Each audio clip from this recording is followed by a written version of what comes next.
Hello and welcome to the first bell here live-ish at the Satanta.com boxing headquarters at the Real Fight Club in Liverpool Street with me, Ciaran, Baynes and Spencer the Spirit Fearon.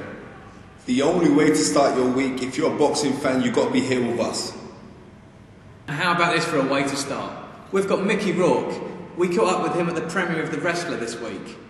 WBC super middleweight champion Froch. He speaks to us about his nemesis Denis Inkin losing his WBA title this weekend. We also pick our fighters to look out for this year, and a little proof that flashy speed pad work, it really does pay. And also we end it off with our website's undisputed champion TJ, and he's in 3 rounds with the Spirit, and our battle this week is going to be Aaron Pryor versus Julio Cesar Chavez. And now we're joined by WBC super middleweight champion Froch. How you doing, Carl? Yeah, very well, thanks.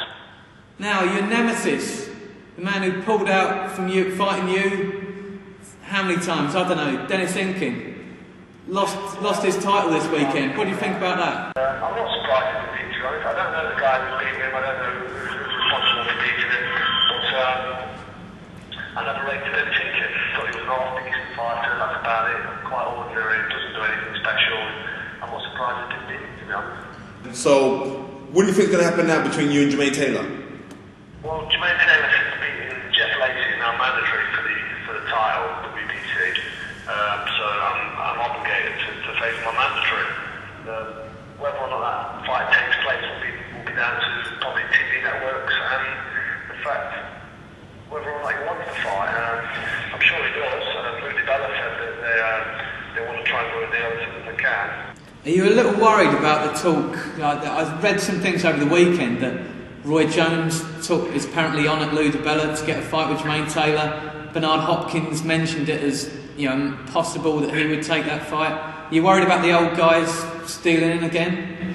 I don't know, to be honest. The first I heard it earlier this morning, and I thought, well, if that's what they want to do, then if that's feasible for them, then let's carry on with it. I mean, I'll defend the belt, and I'm a big name in my hometown, I'm a big name in Britain now, but in my hometown we can sell the shirt, and we're sort of, as you know, we're very close in the live TV and we're on mainstream television, so it's all there for me at the minute to defending home soil, and the funding's there as well, so I'm not too worried about if the American networks want to show some old men getting beat up. And just lastly, Cole, when do you think it will be we'll see you next in the ring? It's going to be maybe mid to late March, more realistically probably April. You know how things pan out. I mean, I'm ready now, I'm back in training, I've just started getting myself back into shape, got Christmas and New Year out of the way. As you know, I don't drink and smoke anyway, so I've just had a couple of weeks off the running. My hand was a little bit swollen from my last fight, so I've had to give that some breathing space. So I'm back on it now, I've trained this morning, I'll be running tomorrow, running yesterday. I'm only going to need 8 weeks maximum and I'll be back in fighting fit condition. Alright, good stuff. Thanks for joining us, Carl. Carl, thanks a lot, man. God bless. Brilliant last year, and hopefully this year's just as good for you. Definitely.